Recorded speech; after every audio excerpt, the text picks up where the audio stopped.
오늘 제가 읽은 말씀은 베드로전서 읽었는데, 베드로전서는 언제 쓰여졌냐면 AD 64년 베드로가 쓴 편지고요. 베드로는 그렇게 글을 잘 세련되게 쓰지 못합니다. 근데 베드로전서는 참 세련되게 고급스럽게 썼거든요. 그건 바로 실라라고 하는 실로 안으로 베드로전서 이름이 기록되어 있는데, 우리가 잘 아는 실라가 쓴 대필해준 베드로의 편지를 대필해준 그런 편지가 베드로전서입니다. 내용이 뭘까요? 제목을 단다면 그리스도인의 고난과 소망. 우리의 고난과 소망이 이 베드로전서의 제목입니다. 그럼 이 고난을 생각할 때 저들에게는 어떤 고난이 있었을까? 64년에 썼는데 64년 7월 10일 날이 로마에서 가장 큰 사건이 벌어집니다. 로마시를 불태운 사건입니다. 대화재 사건. 이 대화재 사건을 기독교인들이 불을 질렀다고 소문을 퍼뜨렸습니다. 고발했습니다. 그래서 기독교인들의 박해가 아주 끔찍하게 이루어지고 뒤따라 일어나게 됩니다. 그 직전에 썼어요. 그러니까 이제 고난을 내다보면서 아무리 고난이 온다 하더라도 우리 신앙인들은 믿음으로 고난을 이겨야 된다 하는 것이 베드로전서입니다. 오늘 본문은 뭐냐면 염려, 우리 염려 많잖아요. 염려를 다 주님께 맡기고 너희는 깨어서 마귀를 대적하라. 대적하는 고난이 힘든 것 같아도 그것 후에 하나님의 은혜, 하나님이 함께 하시며 너를 더 믿음이 강한 성장시키는 믿음을 갖도록 도와주겠다 하는 내용입니다. 그래서 오늘 고난과 염려와 고난에 대한 문제를 본문을 통해서 다루려고 하는 것입니다. 그럼 제일 먼저 생각하려고 하는 것이 염려입니다. 7절 보면 이렇게 되어 있거든요. 모든 염려를 주께 맡기라. 그리하면 그가 돌봐주시리라. 염려는 주님께 맡겨라 라고 되어 있습니다. 여기 7절의 말씀이고요. 8절에서 9절 보면 너는 깨어 근신하여 마귀를 대적하라. 그것이 8절에서 9절 말씀이고, 네가 고난당할 때 은혜의 하나님이 너와 함께 하심을 잊지 말아라. 이것이 10절에서 11절입니다. 고난당할 땐 나 혼자 당하는 것 같아요. 하나님이 내 옆에 안 계신 것 같아요. 하나님이 나를 잊어버린 것 같아요. 그렇게 하지 말라는 거예요. 하나님이 그때도 너와 함께 하신다 하는 것을 확신하며 고난을 통과하라는 얘기입니다. 먼저 염려권 들어가죠. 염려를 주께 맡겨라 하고 7절을 말했는데, 그럼 염려, 모든 염려를 주께 맡겨라. 그리하면 그가 너희를 돌보시리라. 7절 말씀입니다. 그 염려가 뭐가 염려일까요? 우리 신앙생활 할 때 저는 그렇게 신앙생활을 생각합니다. 신앙생활을 간단하게 말한다면 뭘까요? 제가 신앙을 갖게 된 것, 제가 예수 믿게 된 것은 바로 예수 그리스도의 십자가입니다. 십자가 아니었으면 저는 예수 믿을 수가 없습니다. 그렇다면 십자가를 나를 신앙인 되게 해 주셨으니까 십자가에 대한 나 된 것 다 내려놓으라는 얘기입니다. 자랑하고 숨도 내려놓고 모든 것 다 내려놓으세요. 십자가에. 그리고 나를 자녀 삼으신 하나님 바라보고 살아가는 겁니다. 나 된 것 다 내 것 십자가에 내려놓고 하나님 바라보고 살아가자. 이게 신앙입니다. 그러니까 십자가에 내려놓는 것이 바로 겸손입니다. 겸손한 자에게 하나님이 은혜 주시고 복 주시지 않습니까? 교만한 물리치시고. 그래, 나를 십자가에 내려놓으시는 거예요. 근데 이 십자가는 참 묘해요. 그 은혜가 있어요. 예수님이 우리를 구원하시기 위해서 오셔서 십자가에 지셨어요. 그리고 십자가에 죽으시고 무덤에 장사되었어요. 그럴 때 하나님이 어떻게 하셨습니까? 버리셨습니까? 살리셔갖고 하나님 보좌 우편에 앉혀주었어요. 그렇다면 나는 어떻게 할까요? 나 된 거 십자가에 내려놓으면 6절 말씀 보세요. 그러므로 하나님의 능하신 손 아래 겸손하라. 그러면 때가 되면 너를 높여주시리라. 우리도 똑같이 해준다는 얘기입니다. 능하신 손 아래 겸손했어요. 다 내려놓으세요. 그럼 때가 되면 당신을 높여주겠다고. 이게 6절 말씀입니다. 그럼 염려가 뭘까 하는 얘기입니다. 염려가 뭘까요? 마음이 찢어지는 게 염려예요. 마음이 찢어져서 염려한다고 뭐가 이루어질 게 있을까요? 없을까요? 오늘 우리가 교독한 데 보니까 키를 한자나 크게 할 수가 없다고 그랬죠. 염려한다고 키가 안 커요. 근데 우리 염려하거든요. 하나님에겐 염려가 없어요. 천지전쟁할 때 무슨 염려가 있어요. 근데 하나님 자리에다 연약한 데를 슬쩍 밀어넣는 어쩌면 불신앙. 하나님 맡기면 염려할 게 없는데 그 내가 염려하는 거니까 하나님 자리에 나를 밀어넣는 거예요. 그 불신앙이에요. 하나님 좋아하지 않는 신앙인의 삶이 염려인 것입니다. 그럼 염려, 이것 염려인데 염려가 들어오면 내 마음에 기쁨이 없어요. 성도의 특징은 참 기쁨인데 기쁨이 없어요. 염려가 들어오면 마음의 평화가 깨어져요. 염려하다 보면 마음 평화가 없잖아요. 괜히 신경질적이고 염려하는 사람들. 그런데 그 텔레비에 보니까 그런 게 있더라고요. 세계에서 그 치매라고 그러죠. 치매 가장 많이 발생하는 나라가 어느 나라면 우리나라래요. 치매 환자가 가장 많이 일어난 나라가 세계에서 우리나라가 가장 많이 나는 그 나라 중에 하나래요. 그런데 치매의 주원인이 바로 스트레스랍니다. 염려가 스트레스 아니에요? 내려놓으세요. 주님 십자가 밑에 다 나된 것, 내 염려건 내려놓으시길 바랍니다. 염려예요. 염려를 그럼 어떻게 하라고 했습니까? 두 번째 질문 해보죠. 염려가 어떻게 하라고 했어요? 주께 맡기라고 했습니다. 그럼 맡긴다는 게 어떻게 하는 게 맡기는 걸까요? 이 맡기는 단어를 찾아봤더니 예수님이 예루살렘 성전에 들어가십니다. 그러니까 군종들이 마지막 성전에 들어가실 때 막 따라오면서 환호를 합니다. 그럴 때 자기의 겉옷을 벗어갖고 예수님이 타고 가신 나귀 등에다 던집니다. 그것을 안장 삼아 나귀에 타고 가시라는 얘기죠. 자기 겉옷을 던졌습니다. 이 던진다는 단어가 맡긴다는 하고 똑같아요. 그러니까 내 염려를 주께 던지세요. 주께 맡기세요. 그래서 오늘 우리가 교독한 말씀도 마태복음 6장 말씀인데 무엇을 먹을까, 무엇을 마실까, 무엇을 입을까 염려할 의식도 염려하는 사람에게 주님이 뭐라고 했습니까? 공중의 새를 바라봐라. 들에 핀 꽃들을 바라봐라. 저들 그렇게 공중에 날아다니고 들에 핀 꽃들 그걸 보면 하나님이 가꾸시지 않느냐. 왜 너희들 염려하고 있느냐. 염려는 다 주께 맡기라고. 그럼 주님이 해주신다는 겁니다. 그 대신 주님께 맡기고 너 할 일 있잖아. 너 세워진 자리에서 너 할 일 이거 최선 다해서 하라. 그게 33절이죠. 그러므로 그런즉 너희는 먼저 그의 나라와 그의 의를 구하라. 그리하면 이 모든 것을 너에게 더하시리라. 네 세워진 자리에서 하나님 앞에 최선 다하는 삶을 살아보세요. 그러면 네 염려거는 하나님이 해결해 주겠다. 그렇게 말씀합니다. 그 누가복음에 보면 베드로가 갈릴리 호수에서 고기를 잡죠. 밤새 고기를 잡았지만 한 마리도 못 잡았어요. 얼마나 참 쓸쓸한 아침입니까? 날이 새니까 이제 아침에 집에 돌아가려고 고기 한 마리 못 잡고 그물을 씻고 있습니다. 그럴 때 예수님이 오셔서 야속하게도 베드로의 그 배에다가 올라오셨어요. 그리고 몰려온 무리들에게 복음을 전했어요.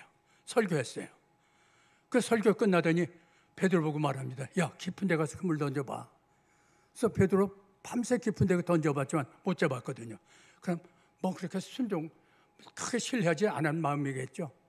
그래도 예수님 말씀이니까 순종해서 깊은 데 그물을 던져봤더니 그물이 찢어질 만큼 많은 고기가 잡았다. 생각밖의 염려건이 해결됐어요. 기분 좋게 집으로 돌아갈 수 있는 승리자가 되지 않았습니까? 염려 한번 맡겨보지 않으시겠습니까? 주께 맡기세요. 주님 해주십니다. 그럼 왜 주께 맡기라고 했습니까? 그분이 돌보시기 때문이라고 7절에 그랬죠. 그가 돌보심이라. 그럼 하나님이 정말 돌봐주시는가? 우리 역사적인 얘기 좀 한번 해봅시다. 이스라엘 백성이 출애굽했습니다. 광야 40년 동안 광야를 지나갑니다. 광야 생활하잖아요. 근데 광야에 먹을 거 있습니까? 없어요. 그런데 하나님이 뭘 내렸습니까? 만나를 내주었어요. 역사적 얘기예요. 그리고 고기를 먹고 싶었는데 고기가 없어요. 며칠의 때를 모르게 주었어요. 물이 없어요. 광야에 무슨 물이 있습니까? 근데 반석을 바위를 쳐갖고 물을 내서 마시게 해주었어요. 그리고 적들의 위험한 곳이에요. 그러나 다 보호하고 지켜주셨어요. 이게 우리 하나님이십니다. 그리고 길이 없어요. 광야에 무슨 길이 있습니까? 근데 갈 목적지가 가나안 땅이 있잖아요. 가는 길 하나님이 구름 기둥 불길로 인도해 주셨어요. 그러니까 이분에게 맡겨보라는 얘기입니다. 그분이 해결합니다. 사무엘상 1장에 보면요, 엘가나라고 하는 라마 사람이 있습니다. 엘가나라고 하는 라마 사람 엘가나가 있는데 그는 부인이 둘이에요. 하나는 한나고 또 한 사람은 분인나예요. 근데 분인나는 아기를 낳아요. 근데 한나는 아기를 못 낳아요. 여자가 아기 못 낳으면 참 수치거든요. 이혼의 대상이 되거든요. 근데 남편이 한나를 또 그렇게 사랑해요. 아기도 못 낳는데요. 분인나는 덜 사랑해요. 분인나는 자기 아기를 낳는데 자기를 더 사랑해야 될 텐데 약이 올라요. 그래서 한나를 충동을 합니다. 아기도 못 낳는 거. 그래서 한나는 음식도 맛을 잃었어요. 음식도 안 먹고 통곡하면서 세월을 보냅니다. 그러면서 하나님께 그 염려권을 가지고 갔어요. 하나님, 저 기억하시면 불쌍한 여자를 기억하신다고 하면 저의 이 소원을 들어서 아들을 주시옵소서. 그렇게 기도합니다. 아들을 주시면 평생을 그 아들을 하나님께 드리겠습니다. 그 아들에겐 머리에 삭도도 되지 않겠다. 삭도 안 되는 건 나실인 구별된 사람이에요. 하나님이 왜 바친 사람이에요.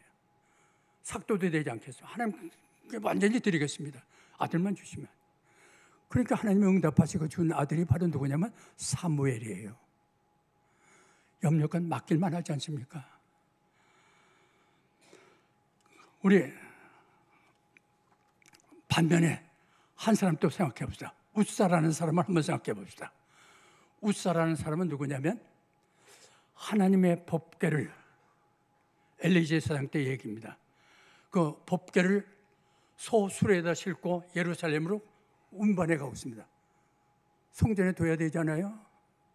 그러니까 법궤를 싣고 예루살렘에 올라가는데 나곤이라고 하는 사람이 타작마당을 이 수레가 지나가게 됩니다. 법궤에 있던 수레가. 그랬더니 소가 깜짝 놀래가고 타작 소리에 그럼 뛰게 됩니다. 그랬더니 수레가 흔들리고 수레에 실은 법궤가 막 떨어질 것이 흔들렸습니다. 그 웃사가 다급하니까 손을 딱 뻗어서 법궤를 잡았어요. 그다음 하나님을 죽였습니다. 자, 여기에서 어떻게 생각하면 참 억울하잖아요. 참 납득이 가지 않잖아요. 아니, 법궤를 운반하라고 예루살렘까지 운반하라고 해서 가다가 법궤가 떨어지지 않도록 잡았는데 죽이다니. 만약에 웃사가 소를 잡았다면, 뛰는 소를 잡았다면 죽였을까요? 안 죽였어요. 수레를 안정시켰다면 죽였을까요? 안 죽였어요. 왜요? 이 법궤는 아무나 잡는 게 아니라 레위 사람만 잡도록 하나님이 말씀을 주셨어요. 그건 네 일이 아니에요. 저는 이 말씀 준비하면서 자신에게 물어봅니다. 너에게 하나님의 설교는 허락하셨어요. 그래서 지금 설교하고 있습니다. 제가 설교해요.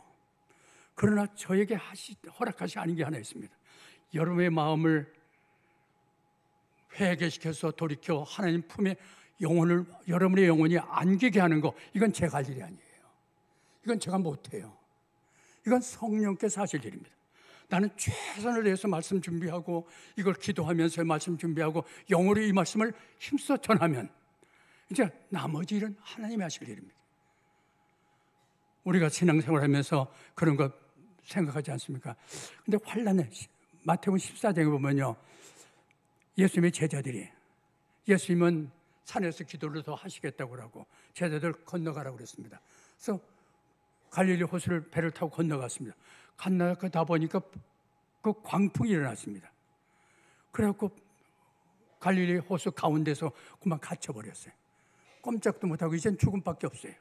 두려워 떨고 있을 때 예수님의 밤중에 제 제자들을 구원하기 위해서 풍랑 위를 걸어서 오지 않습니까? 제자들 볼 때 뭐가 검은 게 오거든요. 그 유령이 오는구나. 이제 우린 죽었구나 하고 유령인 줄 알고 두려워할 때 안심하라 내니 두려워하지 말아라 하고 주님 말씀하십니다. 그런데 베드로가 보니까 예수님이시거든요. 풍랑이 오시는 분이 주여 저도 걷게 해주시옵소서. 저도 주님을 향해서 걷게 해달라고. 주제넘는 기도예요. 아니, 사람이 어떻게 기도해도 그래 무리를 걷게 해달라고 이게 말이 됩니까? 베드로 저 주제넘은 기도다. 풍랑 속엔 주제넘은 거 따지지 마세요. 그냥 주시면 하나님께 떼쓰세요. 예수님 오라고 그러지 않습니까? 그 풍랑에 걸어갔어요, 베드로가. 그 갔더니 광풍이 몰아오는데 파도가 처음에 오는 거 보니까 자기를 덮을 것 같은데 두려움이 왔어요. 그 주님 바라보고 주님한테 했던 신앙을 놓쳐버렸어요. 그 세상 바라보세요. 주님 풍랑 바라보세요. 그랬더니 물에 쑥 빠집니다. 주여 전 살려주세요. 했더니 주님이 손을 잡고 끌어올리면서 믿음이 작은 자요, 왜 의심했느냐 하고 책망하지 않았습니까? 여기서 우리 하나 볼 수 있잖아요. 베드로, 그걸 통해서 우리가 볼 수 있는 것이에요. 우리는 얼마나 귀한 특권이 있는지. 내가 염려 있는 것, 고통스러운 거 있으면 주께 떼쓰면 되잖아요. 기도하면 되잖아요. 주께 맡기면 되잖아요. 우리는 그런 특권을 주었다는 게 참으로 우리는 성도는 귀한 존재들입니다. 여러분 괴로울 때 누구한테 매달립니까?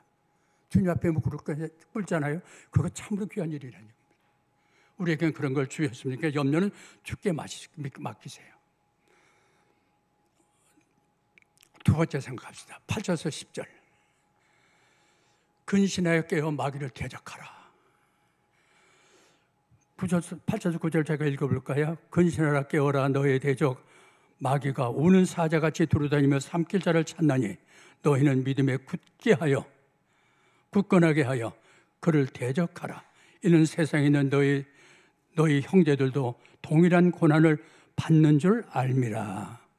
왜 근신하고 깨어서 마귀를 대적하라고 했습니까? 세상은 녹록지 않다는 겁니다. 우리가 살아가는 이 세상은 녹록지 않아요. 방심할 틈이 없는 것입니다. 왜요? 대적 마귀가 우는 사자처럼 삼킬 자를 찾고 있는 것이기 때문입니다. 마귀가 우리를 삼키려고, 우리를 덫에 걸리게 하려고 찾아 헤매는 데가 바로 세상입니다. 그렇기 때문에 세상은 방심하면 안 된다는 얘기입니다. 근데 베드로는 이걸 특별히 마음에 강하게 와닿아 있는 사람입니다. 왜요? 겟세마네 동산에서 예수님과 함께 기도하러 갔잖아요. 예수님 뭐라 했습니까? 깨어서 기도하라 하고 시험에 들지 않게 깨어 기도하라. 그 당부했어요. 그런데 그 말 마음에 담지 않았어요. 그는 방심했어요. 마음을 놓고 있다가 예수님이 산헤드린 공회에서 재판받아요. 너도 예수 한 패지 했더니 나 예수 몰라. 나중엔 저주하면서까지 부인했다고 했습니다. 예수 모른다고 3번이나 부인한 게 마귀의 덫입니다. 걸렸습니다. 예수님이 부인하는 그에게 말합니다. 네가 회개하고 돌이킨 뒤에는 이 믿음 약한 성도들이 믿음이 약해지지 않도록 굳게 세워주도록 하라. 그래서 오늘 이 본문을 통해서 이 베드로가 자기가 실패했잖아요. 이거 주님 부탁했잖아요. 우리에게 강하게 권면하라고. 그래서 우리로 하여금 실패하는 자가 되지 않도록 그렇게 하라고 주님은 우리에게 말씀해 주었습니다. 삼킬 자를 찾고 있는 마귀에게 그러면 우리가 넘어가지 않으려면 어떻게 하냐? 근신하고 깨어서 기도하라고. 근신하고 깨어라. 그럼 근신이 뭐예요? 근신은 방종한 생활에 자기를 지키는 겁니다. 자기 절제예요. 방종한 생활에서 지켜서 절제해서 자기를 마귀의 괴율에 넘어가지 않도록 지키라는 얘기입니다. 깨어있는 건 뭡니까? 정신 바짝 차리고 깨어있는 정신으로다가 삶을 살아가는 그런 것이 바로 깨어있는 것입니다. 우리 테레비 보면 동물의 왕국이라는 거 있어요. 저는 어린이 프로그램 걸 좋아합니다. 왜냐하면 어른들 건 너무 좀 마음에 그래요. 뭐 수단 부리고 봉부하고 단순하지 않아요. 전 순수하고 단순한 게 좋거든요. 그래서 동물 왕국 같은 거 보면요, 사자가 먹잇감 찾는데 어디서 찾습니까? 그냥 무리 속에 있는 걸 찾아놔요. 무리 속에 있는 거 다른 거 없으면 무리 속에 가서도 한 마리를 갖다 끌어서 밖으로 끌어내요. 그리고 덮쳐요. 그냥 풀 뜯는 게 정신이 팔려갖고 그냥 먹이 찾아서 혼자 배회하고 있는 거, 요거 사자의 먹잇감이에요. 깨어 근신하십시오. 그런 믿음 생활에 떠나지 마십시오. 그것이 바로 우리에게 부탁하는 일입니다. 그럼 어떻게 마귀를 대적하라고 했습니까? 대적할 때 너의 믿음을 굳게 하여 마귀를 대적하라 그랬습니다. 싸움에서 적을 난다는 건 굉장히 중요한 일입니다. 싸움에서 내가 저 상대가 얼마나 센지를 안다는 건 중요한 일입니다. 그럼 우리는 마귀를 대적하려니까 마귀하고 싸움을 한다는 얘기거든요. 그럼 마귀가 어떤 자인지 알아야죠. 마귀는 누구예요? 사탄의 이름 중에 하나가 마귀입니다. 그럼 귀신의 왕 바알세불이라고 성경에 있습니다. 근데 이는 거짓의 아비래요. 거짓말 할 때 마귀한테 걸린 겁니다. 살인한 자가 마귀래요. 이름이 마귀의 이름이에요. 이게 살인자. 우리가 형제를 미워하는 거 살인이라고 했잖아요. 그것도 내가 남을 미워하고 뭐 자고 할 때는 그 살인 마귀의 덫에 걸린 겁니다. 이것도 좋은 거 아니에요. 그리고 대적자, 믿음 생활을 못하게 막는 거, 자꾸 믿음 생활 방해해 놓는 거 있어요. 교회를 하나 행사할 때도 자꾸 걸고. 이거는 대적자예요. 그게 마귀에 걸린 거입니다. 공중의 권세 잡은 자예요. 마귀는 정말 우리가 대적하기 힘듭니다. 그럼 어떤 죄와 허물이 드러났다 하면 이걸 가만히 안 둬요. 누구의 뭔가 하나 알았다면 그거 퍼뜨리라고 정신이 없는 사람이 있습니다. 그거 마귀의 덫에 걸린 사람입니다. 누가 어디고 참소. 그래서 참소자라고 하지 않았습니까? 하나님께도 우리를 참소한다고요. 이것도 좋은 모습이 아닌 것입니다. 유다서 9절에 보면요, 천사장 미가엘도 그렇게 말했습니다. 마귀 그거 막 녹록잖아. 나도 두려워하는 존재야. 천사장 미가엘까지도 두려워하는 존재. 이 우리의 대적자입니다. 이거하고 싸워야 됩니다. 우리의 힘으로는 이길 수가 없는 자입니다. 세상 살아가면서 우리가 이길 수 없는 자가 바로 마귀입니다. 그런데 또 마귀의 특징 중 하나 보면 하나님의 일을 모방합니다. 분명히 하나님의 이름을 갖고 일을 하는데 이게 하나님의 일인지 마귀의 일인지 우리가 분별하기 어렵다는 얘기입니다. 그 중에 하나가 바로 이단입니다. 이단은 분명히 저들은 하나님 잘 믿는다고 생각해요. 이단 믿는 사람들은요. 그런데 우린 열매가 이미 드러났어요. 그래서 이단 아마 안 되지. 그건 마귀 역사예요. 하고 우리는 알게 됩니다. 열매가 나타났으니까. 근데 열매가 나타나지 않은 것이 있습니다. 여기 마태복음 13장에 있습니다. 예수님이 가라지 비유를 합니다. 하나님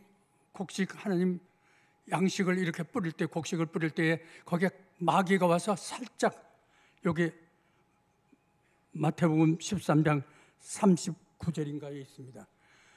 마귀가 와서 가라지를 싹 뿌려놓고 갔다. 근데 가라지가 자랄 때, 곡식 자랄 때 하면 농사 접어있었으면 알 거예요. 가라지나 곡식이나 별 구별할 수가 없습니다. 그래서 가라지 뽑지 말아라. 섣불리 뽑으려다가 곡식까지 뽑을 수 있으니까 조심하라. 둬두면 이게 열매 맺힐 때면 가라지는 분명히 가라지 열매를 맺힐 것이고 곡식은 알곡을 맺힐 것이다. 그럼 알곡은 하나님이 추수꾼이 세상 종말에 곡간에 드릴 거고 가라지는 모아서 불에 태울 것이다. 심판할 것이다.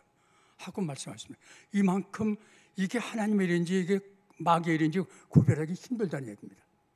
그럴 때 하나님께 맡기세요. 추수 때까지 맡기고 그럼 우리는 우리가 할 일 나가면 돼요. 그런데 마귀는 이렇게 녹록지 않지 않은데 베드로가 피하라고 그래야 되잖아요. 마귀를 피하라 그래야 될 텐데 아니에요. 믿음에 굳게 서서 마귀를 대적하라고 그랬습니다. 이게 우리에게 이길 수 있다는 얘기입니다. 그럼 어떻게 이기냐? 야고보서 4장 7절에 보면 그런 말씀이 있습니다. 야고보서에 보면요, 너는 하나님을 복종하라. 그리고 마귀를 대적하라. 그러면 마귀가 너를 피할 것이다. 하나님께 복종하는 사람 누굽니까? 하나님을 모시고 사는 믿음의 사람입니다. 믿음으로 나가면 마귀도 피한다는 얘기입니다. 그런데 마귀의 하나의 특징은 믿기입니다. 우리가 왜 마귀에게 자꾸 걸리느냐? 우리 마귀를 잘 못 느껴요. 왜? 내가 마귀를 따라가니까 느낄 게 없잖아요. 마귀를 대적해야 느끼는 거지. 그런데 마귀가 왜 우리가 마귀한테 자꾸 걸립니까? 마귀는 미끼를 사용합니다. 유혹의 미끼예요. 창세기 300에 보면 마귀가 지금 공격해서 쓰러뜨릴 대상이 누굽니까? 하와가 아니고 아담이에요. 아담은 언약을 대표하는 인류의 조상이잖아요.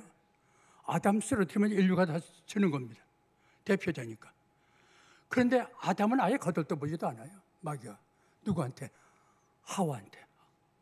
아담의 아내 하와한테 접근합니다. 야, 선악과 미끼를 던져야죠. 선악과 저거 왜 못 따먹게 한지 알아? 글쎄, 네가 선악과 따먹으면 너가 하나님 같이 돼. 그것 때문에 못 따먹게 하나님이 막은 거야. 그러고 미끼에 걸려들고 선악과를 봤더니, 야, 이게 왜 이렇게 먹음직스럽고 보암직스럽고 지혜롭게 할 만큼 탐스러워 보이는지, 안 따먹고는 못 베게. 미끼에 걸렸으니까. 그래서 따먹었어요. 따먹고 자기만 먹지 않고 아담에게 떠서 아담도 먹으라고 했습니다. 그러니까 아담이 먹었어요. 아내가 주는 거니까. 그러니까 아담은 저절로 아내를 통해서 죄를 짓고 인류에겐 죄의 삭은 사망이니까 사망 권세가 들어왔습니다. 이제 세상은 사망 권세가 지배하는 세상이 됐습니다. 여기서 하나님은 우리를 구원하시기 위하여 독생자를 보내십니다. 독생자가 이 땅에 오셔서 3년 동안 복음을 전합니다. 복음 전할 때 제자들에게 복음을 전했어요. 이제 3년 십자가가 가까이 왔습니다. 제자들에게 묻습니다. 너희는 나를 누구라고 하느냐 했더니 베드로가 말합니다. 신앙 고백합니다. 저는 그리스도시요 살아계신 하나님의 아들이니이다. 예수님 마음이 좋으셨어요. 진리를 얘기했거든요. 기분이 좋았는데 그래서 얘기하십니다. 나 이제 때가 됐다. 내가 십자가를 쳐야 될 때가 왔구나 하고 얘기했어요. 그랬더니 베드로가 깜짝 놀라서 주님 십자가 그게 어떤 형벌인데 절대 주님 질 수 없습니다. 했더니 베드로 야단치면서 뭐라고 했습니까? 사탄아 내 뒤로 물러가라. 네가 하나님을 생각하지 않고 사람 일을 생각하는구나 하고 책망했습니다. 이게 사탄의 역사입니다. 그런데 우리 예수님은 십자가 지시고 죽으셨습니다. 3일 만에. 그런데 십자가 지시고 죽으셨더니 하나님이 그를 무덤에서 부활하게 하시고 그걸 하늘 보좌 우편에 승리자로 세워주었습니다. 마귀의 사망 권세 그걸 깨뜨리고 부활한 것은 사망을 깨뜨린 거 아니에요? 승리자 예수님이 되셨습니다.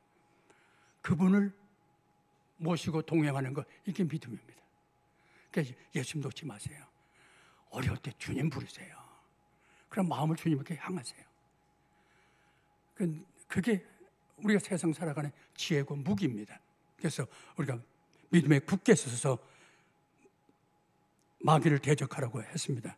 승리자 예수님을 모시고 우리 말씀 받는 거, 이 말씀 무장하세요. 이 말씀도 우리의 무장하시고 성령의 검입니다. 성령님이 이 말씀 우리에게 주시고 우리가 이 말씀을 받고 무장하고 그리고 주님과 동행하시고 그리고 가장 성도에게 중요한 것은 기도입니다. 그런 삶을 사는 사람은 기도해야 됩니다.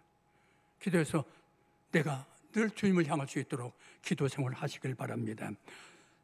사무엘은 나는 기도하지 않는 죄를 범하지 않겠다고 선언했습니다. 기도는 꼭 하시길 바랍니다. 이제 세 번째 질문하죠. 고난당할 때 혹시 여러분 그러지 않습니까? 왜 나만 이래? 다른 집은 다 웃고 사는데 왜 우리 집만 이래? 다른 친구들 직장상 다 잘하는데 왜 나만 어려움을 당해? 내가 뭘 그렇게 크게 잘못했다고? 그러지 않습니까? 그래서 9절에 보니까 답을 이렇게 하십니다. 고난당하는 건 너만 당하는 게 아니야. 네 믿음의 형제들, 저만이 아니고 우리 모두가 다 동일한 고난을 당하는 줄 알미라. 너만 당하는 게 아니야. 네 옆에 있는 사람도 색깔이 다를 뿐이에요. 내가 당하는 고난과 저 사람이 당하는 고난이 다를 뿐이지. 그리고 정도의 차이가 있을 뿐이에요. 그러나 다 고난을 당하는 것이 이게 우리 성도의 삶이라고요. 세상에 그런 것이라고. 그렇게 주님은 우리에게 말씀해 주십니다.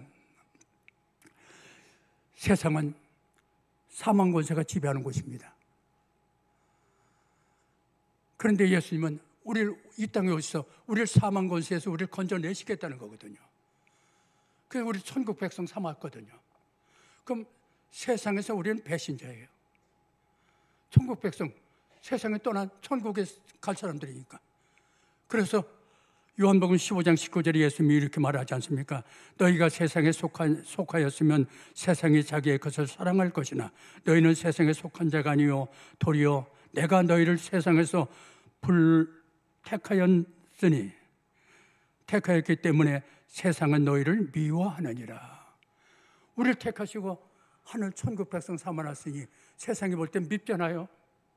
세상이 미워하는, 그러니까 세상은 우리를 미워하는 대상이에요.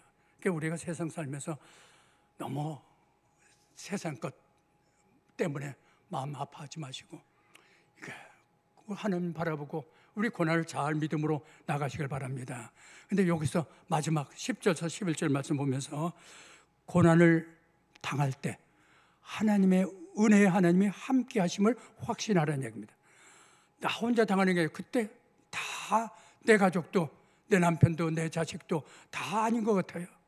나만 당하는 것 같아요. 그러나 거기는 하나님이 함께 하신다. 하나님의 은혜가 함께 하신다는 말입니다. 은혜의 하나님이 너와 함께 하고 있다. 이거 확신을 가지라는 얘기입니다. 10절에 보니까 무슨 은혜를 주셨게요? 10절 말씀 보세요. 모든 은혜의 하나님 곧 그리스도 안에서 너희를 부르사 자기의 영원한 영광에 들어가시게 하시니가 잠깐 고난을 당하는 너희를 친히 온전하게 하시며 굳건하게 하시며 강하게 하시며 더를 견고하게 하시리라. 권능이 세세 무궁토록 그에게 있을지어다. 하나님이 은혜 하나님이 나에게 무슨 고난당하는 당신에게 무슨 은혜 주었어요? 고난당하는 나에게 무슨 은혜 주었어요? 은혜의 하나님 곧 그리스도 안에서 너희를 부르사 자기의 하나님의 영원한 영광에 들어가게 하신 이가 그랬습니다. 나에게 이미 은혜 주었어요. 그건 바로 뭐예요? 그리스도 안에서 나를 불렀대요. 그래서 영원한 영광에 들어가게 해주셨답니다. 그래서 나를 천국 백성 삼아줬다는 얘기입니다. 그런데 이럴 때마다 저는 나를 부르셨다 하면 어떻게 나 같은 걸 불러요? 부를 사람이 저 얼마나 멋있는 사람이 많은데 밖에 근데 어떻게 나 같은 사람을 불러요? 그 말에 대한 하나님의 대답입니다. 그리스도 안에서 널 불러서 그리스도의 십자가 네 너만 나 같은 자 그거 다 해결해 줬다는 얘기입니다. 그러니까 그리스도 안에서 널 불러서 당신의 영원의 영광에 들어가게 해 주셨다고. 이 부르심의 목적이 바로 영원의 영광에 들어가게 하신 것입니다. 이것이 우리가 받은 은혜 중에 가장 멋있는 은혜입니다. 고린도 후서 5장 1절에 보면요, 우리가 살고 있는 이 장막집, 이거 장막집이라고 그랬어요.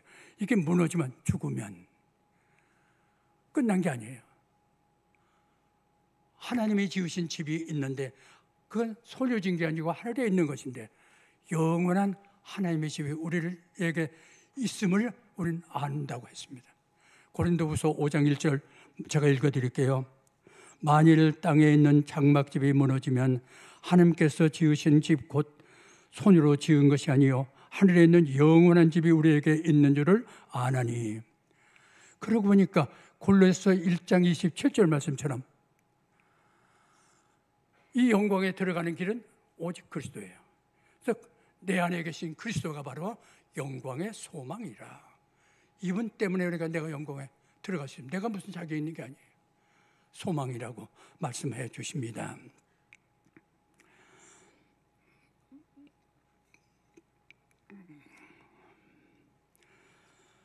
이제 우리 신앙생활 이렇게 로마서 8장 30절 보면 이렇게 말씀합니다. 우리 성도의 삶 로마서 8장 30절에 이렇게 했습니다.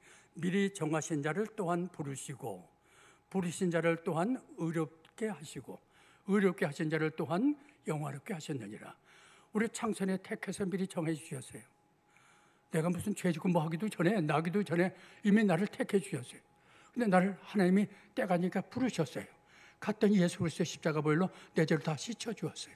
그리고 의롭다 하셨어요. 의롭다 해주시고 의롭다 한 자를 또한 영화롭게 해주셔요.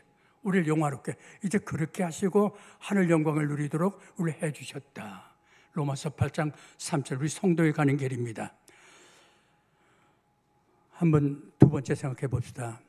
은혜 하나님은 은혜 하나님께 무엇을 베드로는 구했는가? 우리가 고난당할 때 고난당하는 우리를 위해서 무엇을 구하는가? 한번 10절 말씀 보면 잠깐 고난을 당한 너희를 친히 온전하게 하시고 굳건하게 하시고 강하게 하시고 견고하게 하시기를 구했습니다. 우리가 영원의 영광에 이제 하늘나라에 들어간 하나님 자녀가 되어서 들어가려면 좀 만들어져야 되잖아요. 그 만들기 위해서 우리가 고난을 허락하셨다는 얘기입니다. 그 고난이 힘들어요. 잠깐 고난 당해요.